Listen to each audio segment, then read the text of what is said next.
Hello and good evening. I'm Melisa Idris. Welcome to Consider This. This is the show where we want you to consider and then reconsider what you know of the news of the day. Prime Minister Anwar Ibrahim recently announced that Malaysia is planning to ban exports of rare earth raw materials in a bid to boost domestic production, the domestic processing industry, and, quote, guarantee maximum returns for the country. Rare earths are a group of 17 elements. It's used in many familiar technologies like smartphones, LED lights, and electric vehicles. So joining us on the show today to help us consider the benefits and the challenges of developing the rare earth industry in Malaysia, we have geologist and mining expert Datuk Sia Hok Kiang. He is the executive chairman of Malaco Mining, and as a fellow of the Academy of Sciences Malaysia, he was involved in creating the 2014 blueprint for the establishment of rare earth industries in Malaysia. Datuk Sia, thank you for being on the show with me. I appreciate your time. What do you make of Malaysia's plan to ban rare earth raw materials exports? What are your initial thoughts? Hi, Melissa. I think that is a correct move. As you know, the world is moving towards a new energy initiative and towards net zero in 2050. And all this can only be made possible if we have supermagnets to have supermagnetic power. And the ingredient of supermagnet is rare earth, especially heavy rare earth. And Malaysia, we are lucky that we have this a very special deposit called NRREE or IAC deposit. And this deposit is enriched in the more important heavy rare earth. So it is only logical for us, if we can, to develop our integrated industry so that we can harness as far downstream as possible the value chain, rather than just sell the raw material out of a country. Now, in this particular case, there is some caveat here, because heavy rare earth separation as well is only available in China. And because of that, most development around the world on this has no choice but to sell the raw material to China. But I think Malaysia, we do have talent to develop technology to separate the rare earths in our country. So if we can do this, we will be able to harness the downstream value. So I think that is a very correct move by the Prime Minister. Okay, how do you see international investors responding to Malaysia's plan to develop to process rare earth domestically? I think this is very interesting. Now, you see, resources cannot be invented, but technologies can, right? So the most critical part of heavy rare earth supply scene at this juncture, which is unfortunately dominated by one single country, it is not healthy in the world of supply and demand. So there are many countries, and especially those advanced countries with the manufacturing like Japan, Korea, US, and Europe. They will be very, very keen to invest in downstream, mid and downstream industry. But the biggest concern is the availability of raw material. By the fact that we do find good deposits of NRREE, and also our government's decision to ban the export of raw material, we will ensure that we have availability of raw material to be processed. This will be a biggest attractive point for FDI to come to Malaysia. Okay, so the idea is to attract foreign companies to set up shop in Malaysia and to process our natural resources here in Malaysia, therefore creating jobs, spurring the economy. Is that the thinking behind this export ban? Yes, that is definitely so, especially we are endowed with very substantial amount of this very precious heavy rare earths. So by going downstream, we can not only go into the metals, we can go into magnets, and even further down into electric motor and even up to electric car manufacturing. So we can complete the whole value chain all within our country. There will be a big booster for our country's economy. Okay, so I see the plan, the creating the entire supply chain from upstream all the way midstream into downstream. But Can we talk about some of the concerns? What are the primary environmental concerns associated with rare earth mining and processing? Until now, our Malaysian public has got this misconception that rare earth elements equivalent to radioactivity because of the unfortunate Lena's issue. Now, I'm going to clarify here. We are dealing with two different types of rare earth deposit we are dealing with now. The Lena's type is the mineral type, whereby rare earth values are attached to a mineral called monazite, and Lena's crack the monazite and release the rare earth element to be processed, and the residue behind is thorium, which is radioactive. What we are doing right now, which the government is now developing, we call NRREE, or scientific term IAC, is the different type. Nature has done its job of cracking. Our rock, which contains the rare bearing mineral, has decayed and released the rare earth element into the groundwater over the millions of years. So by the percolation of this rare earth rich solution into the ground, it will be absorbed into the clay lattices of the soil. So what we are doing right now, this type of deposit is actually a staining of rare earth element on clay. So when we are extracting, we are actually washing off the element. It's like we are washing off your dirty linen of your coffee stain. So it is not a mining at all. So in this case, the material that comes out has totally no radioactivity. This is something very, very new being found. And this is something we are lucky, actually, we just found it right now when there's a lot of usage. But then again, we need to do a very large SEPA exercise to make sure the public fully understand the two different types of rare earth deposits. Okay, so for the lay person, help me understand. You are saying that this particular type of rare earth that is available, that reserves are found in Malaysia, the processing of it does not generate radioactive wastewater, does not generate any radioactive waste. Is that what you're saying? Can I clarify? That's correct. It does not generate, either through mining or through processing, it does not generate radioactive waste. To be radioactive, any waste material to be called radioactive, it must follow the International Atomic Agency's standard. In this case, if I give you some specific number, if you measure in thorium, is 246.6 parts per million. This new deposit on average contain only 30 parts per million. So therefore, it's only 10% of the threshold. So it is definitely not considered radioactive. So you mentioned a bit earlier that there is this widely held perception that rare earth mining and processing leads to radioactive waste and wastewater. So how do we address that? Clearly, this is going to be a huge part of getting the buy-in from the public if the government wants to develop this industry. We are doing a totally different mining or extraction process as compared to what had been happened in Lena's case or in the earlier 1970s Bukit Merah case. It's totally different. Those were the mineral type. Right? We are dealing with ion absorption type, which we call non-radioactive rare earths. So we have to keep emphasizing and explaining that these two different types, and we are targeting the clay type. So imagine, I always like to bring this generalized example. You are just washing coffee stain off your cloth. You're washing the rare earth stain from the clay. You are not doing actually mining, like it's what happened in other type of mining. Okay. I also wanted to ask you about the 2014 blueprint for the establishment of rare earth-based industries in Malaysia. It's been almost 20 years since that blueprint was first developed. I'm wondering, given that there's this different type of rare earth mineral that we have found here in Malaysia, how have we progressed in terms of what is needed for regulatory framework, for the SOP for this industry, and also, the technologies that are available, which I'm sure must be very different today than 2 decades ago? Yes, you're correct. Now, I have to go back a little bit in history. Malaysia used to be the largest tin producer, and 90% of our tin production came from alluvial mining. And a rare earth-bearing mineral called monazite is a common byproduct of tin mining.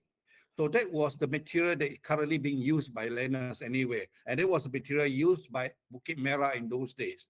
So you have the crack. So Malaysia then, we are looking at what monazite primary mineral type of rare deposit we have. Even USGS today still record our Malaysian rare earth resources as a mineral type. The ion exhaustion type in 2014 was only at its infancy. We achieved maximum exposure in this around 2018 to 2019. This is a totally new deposit, and we are lucky because our neighboring country, China, has found this in 1970s, and they kept it a trade secret themselves. And by over the 50 years, they have developed a technology from a very painful starting, a very polluting process, until now, very advanced. Right? So now we are lucky, we found this deposit right now where there's a great demand for heavy rare earth, plus we can absorb, adapt, and innovate processes from our neighboring and incorporate into our SOP to do our sustainable mining, but that we shouldn't stop there, because whatever process that we adopt and adapt from them may or may not be suitable for our different type of climate. So as we progress, we will continue do R&D to try to achieve a more optimum and maximum optimization. So this is a progressive development process. So I think we are lucky on this. Okay, can you give me examples of some of the best practices, or maybe even the pitfalls that Malaysia needs to be aware of in the developing of these guidelines, of these frameworks? You mentioned China had to learn lessons the hard way. Had a hard start with very polluting start. Can we avoid doing that? How do we avoid doing that? This is very important and pertinent to do some regulation here, because ion extraction clay, as I said earlier, is actually a very simple process. If you encounter the deposit, if you own the land, you got a mining right, you just put in some solution, and the solution will dissolve the rare, and you take out the solution. You don't even move the earth, you don't even move the tree. So therefore, it's an easy process. Anybody who has got intention, who got some knowledge, can do it. And that's why we got rampant illegal mining that's been reported in the press. But that again, that type of mining is unregulated, so they could be exposed to over-injection, over-usage of chemical, and cause pollution and so on. So China had the painful exercise of 70s and early 80s, where every villager start to dig up their backyard and put in some salt and dissolve. So that is the bad part. But now they're involved into proper in situ leaching, where you got controls and so on. And we are actually adopting that and try to optimize the operation and try to adapt it to our Malaysian climate. So we have to regulate and control, but the process is there. Okay. Datuk Sia, what if we find deposits in environmentally sensitive areas? Will there be habitat destruction if the government wants to mine for rare earth materials? For example, let's say you have a certain forest reserve and you find that the deposit is so rich that you should try to strike a balance between environmental protection and economic. In particular case, they are suitable extraction method, because again, this is again a washing process. So therefore, you will be looking at, while protecting the trees and the fauna and flora, you do minimal disturbances by drilling some shallow injection holes, put in your pipe for a temporary period, inject the solution in the ground without touching the trees. And then when you recover the rare earth over in a period of about 3 to 6 months, you rehabilitate back some of this. Of course, there will be some small disturbances. So in fact, that is what we at the Chamber of Mines SO, I'm a senior council member of Chamber of Mines, we are trying to persuade the government to include this in the new mineral policy, that we should strike a balance, because after all, mineral deposits are concentrated in very small areas. So whereas our forests can be large, so perhaps we can make a equilibrium, a compromise, where we certain area where it's very rich we can extract, but we compensate it by agglomerating other forest area, so that we still keep on to the Rio treaty that we keep a certain percentage of forest cover. Okay. My last question to you has to do with kind of the exploration, the upstream, the exploration of the deposits of rare earth. It's been said that we have only a fraction of rare earth reserves. How much have we mapped? How, is this just the minimum? Do we expect more?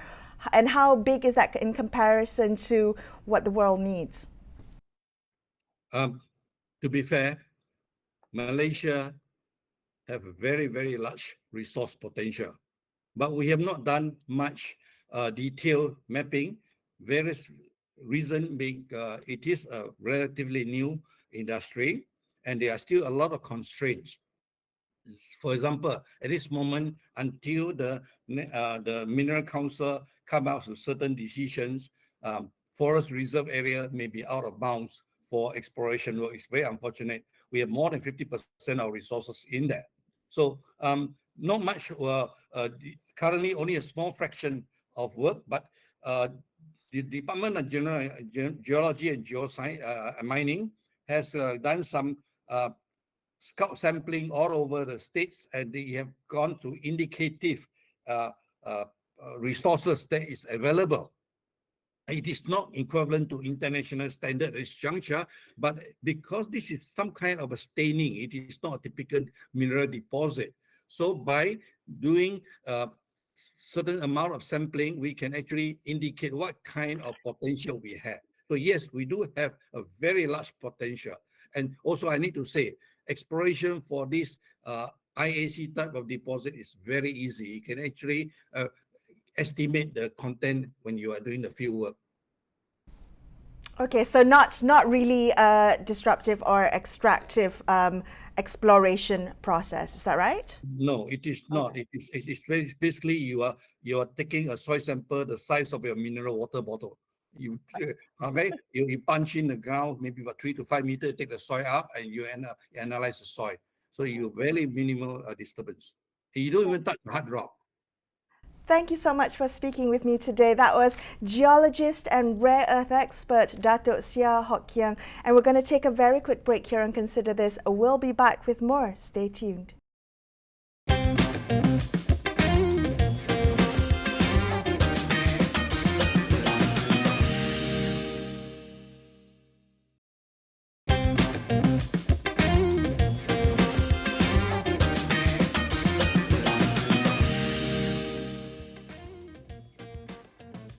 Hi, welcome back to Consider This. I'm Melisa Idris. Let's continue our look at the benefits and challenges of developing a domestic industry for rare earth. Now, this is after the Prime Minister announced recently that Malaysia is planning to ban exports of rare earth raw materials in a bid to guarantee maximum returns for the country. Joining me now, I have Muhammad Sha'ani Abdullah. He is Chairman of the Sustainable Development Network Malaysia. Sha'ani, thank you for being on the show today. Can we begin with your initial thoughts as to the government's decision to ban the export of rare earth elements? What do you make of it? Thank you for having us. It is actually a good move that we utilize the minerals to a value-added form, and we benefit from the value-added value of the products. Whereas, even though there are policies, including for logging, no raw timber to be exported, yet timber industry is still exporting raw timber. Again, there is encouragement for palm oil in order to refine or value-added products are actually exported, so that more employment on higher value activities are actually created. Yet the industry is not actually moving forward. Again, public policies, if we compare, as a comparison for palm oil, Indonesia have stricter measures to enable local industries can be developed for value-added sector. But as a policy, we hear for minerals, no ores to be exported. It has to be refined or value-added in order to create higher paying jobs. Okay, so the idea is to stimulate the economy this way. Can I ask you about environmental concerns? I know environmentalists have raised concerns about the mining and processing of if this industry is further developed. But we heard earlier from Datuk Sia Hok Kiang, Datuk Sia Hok Kiang, who is a fellow with the Academy of Sciences Malaysia, and he said that actually this is a different type of rare earth, and the mining and extraction process and processing does not actually generate radioactive waste, which was the original concern. Can you weigh in on that? Even though I'm not an expert in rare earth, but we are actually considering as a layperson about the activities and a type of minerals involved. Okay, the process is claimed to be in situ leaching, meaning it is not an open cast mining as what we see in mining, but it's in situ leaching means they are going to drill holes or insert pipes on grounds, and they will actually flush using the solvent to flush out the specific element down the earth profile, and at the bottom of the hill, consider it's a hill. At the bottom of the hill, they will actually collect the leachate, which comes out together with the intended REE, and that leachate will be collected for extraction of the rare earth element. So, I mean, so meaning they are not actually excavating the earth. So even this activity can be done without actually disturbing the environment, meaning cutting down the trees, excavating the ground and all that. So that is one of the claims that it is different from open cast mining. Right. Number two is actually the elements involved are considered safer than normal radioactive rare earth elements. So even though no International Atomic Energy Agency classified these elements as not harmful and recommend not to be regulated as any other radioactive rare earth. So yet in the proposals and also the presentations, the consultant started using non-radioactive rare earth element, which actually we consider is the means of actually playing down the I mean, probably it's actually scientifically it's not harmful as a radioactive element, but by using non-radioactive term, sort of we are downplaying It's to allay concerns because the radioactive waste was the initial concern with raw earth mining, rare earth mining. Can I ask you, is it correct to use the, I've seen quoted in the media, the NREE, so non-radioactive rare earth elements?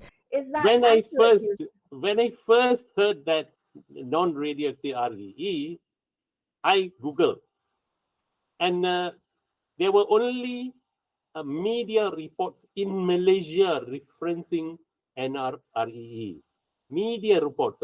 I did not come across any scientific publications or even a Wikipedia posting about NREE.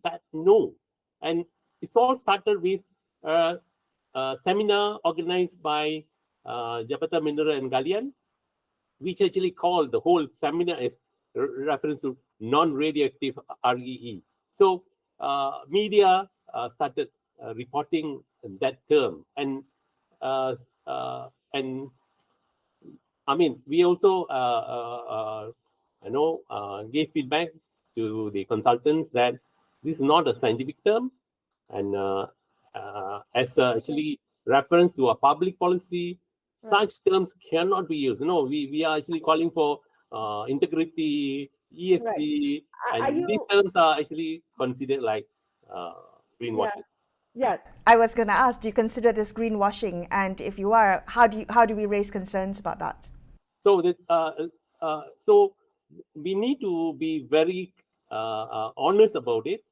And again, even though the processes, the mining processes are claimed to be different, the environmental impact is considered minimal, but the when we actually hear the reports relating to the initial prospecting or the trials done, and the pictures, drone pictures being shared around, does not actually give us confidence of the whole proposal. So there need to be